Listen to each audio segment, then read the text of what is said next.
You're sitting at a table surrounded by people laughing. The conversation moves around you like water around a stone. You smile at the right moments. You nod. You say just enough to seem present. But inside, something heavy is pressing against your chest, and no one notices. To them, you're calm, easygoing, maybe even unbothered. But inside, you're holding on to something that hasn't had a name in years. If even two or three of these reasons feel familiar, it's not a coincidence, it's a pattern. And it's been costing you more than you realize. So why do quiet people carry the deepest pain? Psychology has a term for what many quiet people do without realizing: expressive suppression. It's the habit of feeling emotions fully on the inside while showing almost nothing on the outside. Not because you don't feel, but because somewhere along the way, you learned that your feelings weren't safe to show. Maybe you were told you were too sensitive. Maybe no one responded when you cried. Maybe the people around you had so much going on that your pain felt like a burden. So you adapted. You built what I call a house with all the doors locked from the inside. You're in there with your sadness, your fear, your exhaustion. But the walls are thick. The doors don't open easily. And over time you forgot that you were the one who locked them. This is also connected to something therapists call self-silencing, the learned belief that staying quiet keeps the peace, keeps you safe, keeps you loved. But the cost is invisible. The cost is that you disappear, slowly, even from yourself. Here's how this shows up in your everyday life, often in ways you've never fully named. Reason number one, you process everything alone. You might be lying in bed at night, replaying a conversation from 6 hours ago, analyzing every word, but you never told anyone it bothered you.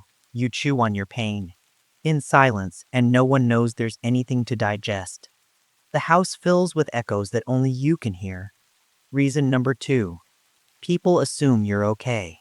Because you're not loud about your struggles, others read your quietness as peace. They don't check in, they don't ask. And after a while, you stop expecting them to. You become the person everyone forgets to worry about, even when you're barely holding on. Reason number three, you learned that silence was safer. Maybe as a child, expressing yourself led to conflict, or dismissal, or nothing at all. So your nervous system made a decision: stay quiet, stay small, stay out of the way. And now, decades later, that pattern still runs in the background. The doors locked themselves before you even knew what you were protecting. Reason number four, you give but you don't ask. You're the one people come to, the listener, the steady presence. But when it's your turn to fall apart, you convince yourself you shouldn't, that it's easier to carry it alone. This is emotional labor with no return, and it leaves you hollow even when you're surrounded by people. Reason number five, you feel everything deeply but express very little. This is the paradox. Quiet people are often the most emotionally intense. You notice shifts in energy, in tone, in silence. But you trained yourself to absorb rather than respond. And that depth, unexpressed, becomes a pressure that builds with no release. Stay with me, because this last one is the one that hurts most to recognize. Reason number six, you've been overlooked so many times you've stopped expecting to be seen. And this might be the deepest wound of all. It's not that you don't want to be understood. It's that you've given up hoping for it. You've made peace with invisibility, because hoping and being disappointed again felt worse than just staying hidden.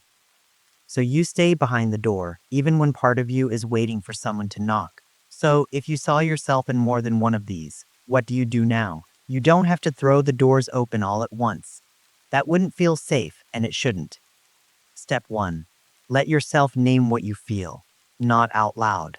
Not to anyone else at first. Just to yourself. In your head. In a note on your phone. In a whisper when you're alone. Naming an emotion is the first crack in the silence. It tells your nervous system, this is real, and I'm not pretending it away anymore. Step 2. Find one person who doesn't require performance. This isn't about dumping everything onto someone. It's about finding one human being around whom you can be a little less managed. One person who doesn't need your calm, composed version. You're not looking for a therapist, necessarily. Just a witness. Someone who makes the walls feel less necessary. Step 3. Start unlocking one door at a time, not all of them, not today. But maybe you let someone know you're tired. Maybe you pause before saying, I'm fine. Maybe you answer honestly when someone asks how you are. These small moments are how the house begins to breathe again. You built that house because you had to. It protected you when nothing else did. But you are not the locked doors. You are the person inside them, still here, still feeling, still caring more than anyone ever thanked you for. And that person, the quiet one, the invisible one, the one who always seems okay, that person deserves to be seen too. You don't have to be loud to be worthy of care. If this helps something and you feel a little more understood, consider sharing it with someone who might need to hear it too. And if you want more content like this, the kind that tries to see you, not fix you, I'll be here.